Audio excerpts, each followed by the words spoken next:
तो स्टूडेंट्स, आज हम एक डेंजरसली इंटेलिजेंट क्वेश्चन को सॉल्व करने वाले हैं। ये क्वेश्चन है कैलकुलस ऑफ वेरिएशंस का, मतलब वो चैप्टर जहां नॉर्मल डेरिवेटिव से काम नहीं चलता है या फंक्शन का भी डेरिवेटिव लिया जाता है। तो आज का क्वेश्चन थोड़ा फिटनेस ट्रेनर टाइप का है, क्योंकि फंक्शन को सिर्फ बाउंड्री कंडीशन ही नहीं दी गई है, इसको डाइट प्लान भी दिया गया है। मतलब jy is equal to integration 0 to 1 x square y dash का square dx subject to y0 is equal to 0 and y1 is equal to 1 और एक कंस्ट्रेंट है integration 0 to 1 y square dx is equal to 1 by 7। मतलब function को बोला गया है बेटा 0 से स्टार्ट करो, 1 पे एंड करो और बीच में इतना ही मोटा रहना है कि एरिया 1 by 7 हो। और पूछा गया है कि which statements about y dash x are correct, और यहाँ पे चारों स्टेटमेंट्स दिए गए हैं। ठीक है, तो देखो भाई, सबसे पहले ना आइडेंटिटी को पहले आइडेंटिफाई करो। ठीक है, आइडेंटिटी पहले क्लियर करो। ये variational problem with an integral constraint है, तो जब भी ऐसा होता है हम क्या यूज करते हैं पता है? हम यूज करते हैं लैग्रेंज मल्टीप्लायर ट्रिक और न्यू फंक्शनल बना देते हैं i is equal to integration 0 to 1 x square y dash square plus lambda y square dx। तो यहां लैम्डा क्या है? लैम्डा है लैग्रेंज मल्टीप्लायर। ठीक है, तो देखो, याद रखो, इंटीग्रल कंस्ट्रेंट का मतलब ऑलवेज इंट्रोड्यूस द लैम्डा। ये एग्जैक्टली वही कंसेप्ट है जो ऑप्टिमाइजेशन विद कंस्ट्रेंट में होता है, जैसे कि maximum profit with budget constraint, तो यहां minimum functional with integral constraint है। ठीक है, अब देखो, यूलर लैग्रेंज इक्वेशन होती है del f del y minus D D X of del f del y dash is equal to 0।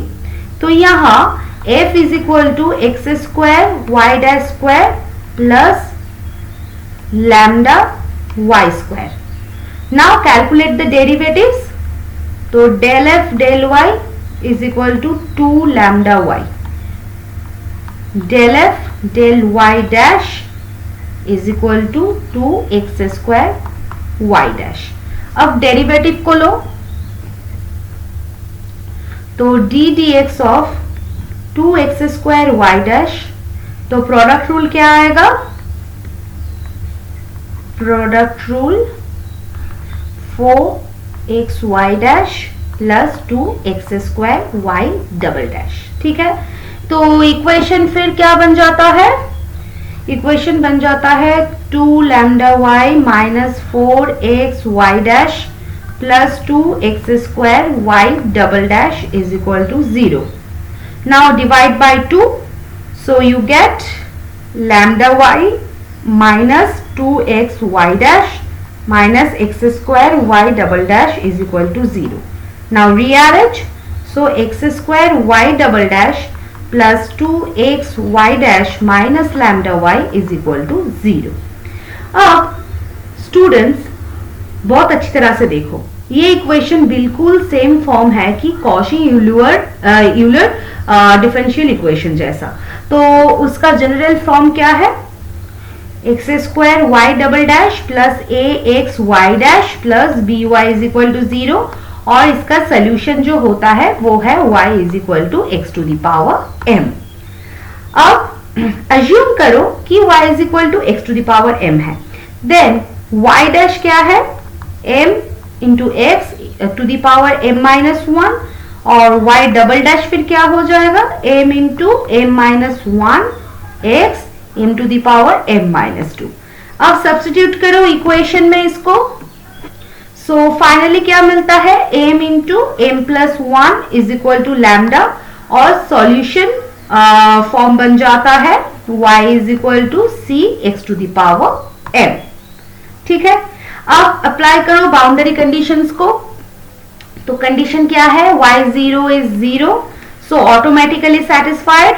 दूसरा क्या है, y1 is 1, so c is equal to 1, thus y is equal to x to the power m। ठीक है, अब constraint को देखो, integration 0 to 1 y square dx that is 1/7। अब substitute करो y is equal to x to the power m को, so we get integration 0 to 1 x to the power 2m dx is equal to 1/7। now integration formula, integration 0 to 1 x to the power n dx is what, 1/n plus 1, ये हम सब लोग जानते हैं। तो ये क्या आ जाएगा, 1/2m plus 1 is equal to 1/7, so 2m plus 1 is 7, so m is equal to what, 3। so final function क्या है, y is equal to x cube। अब डेरिवेटिव निकालो, y dash is equal to 3x square। अब options को चलो check करते हैं। ठीक है, तो देखो ऑप्शंस क्या क्या दिया गया है यहाँ पे। तो यहाँ पे देखो ऑप्शन में 1 में है y डैश 1/2, तो y डैश 1/2 जो है वो है 3 इंटू 1/2 का whole square, that is 3/4। Yes, satisfied.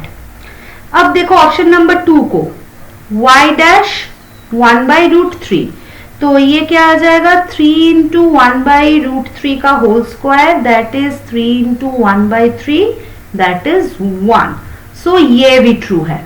ठीक है, अब चलो ऑप्शन 3 को देखो, y डैश 1/3, तो ये क्या आ जाएगा, 3 इंटू 1/3 का होल स्क्वायर, दैट इज 1/3। ठीक है, but option state same. Wait, actually check carefully, actually derivative becomes 1/3, but given option mismatches the original evaluation context, so this is false। now the option number 4, y dash 1/4, that is 3 into 1/4 का whole square, that is 3/16, not 1/2, so statement number 4 भी यहाँ पे false हो गया। तो final answer क्या है हमारा, 1 and 2। ठीक है, तो whenever you see the integral constraint plus the functional minimization, immediately think about the Euler-Lagrange and the Lagrange multiplier। and if equation looks like just a second, let me write, if the equation looks like x square y double dash plus ax y dash plus by is equal to 0, then shout loudly in examination hall कि this is Cauchy-Euler equation and assume y is equal to x to the power m and life becomes 10x easier। so students, अगर आपने आज के lecture में 3 चीजें समझ ली, integral constraint, that is the Lagrange multiplier, Euler equation, that is like the Cauchy-Euler form, and the solution, that is the power function, तो calculus of the variations का 50% सिलेबस आज क्लियर हो गया है। बाकी 50% नेक्स्ट क्लास में हम लोग पढ़ने वाले हैं। तो चलो फिर हम मिलेंगे नेक्स्ट सेशन में। Till then bye bye.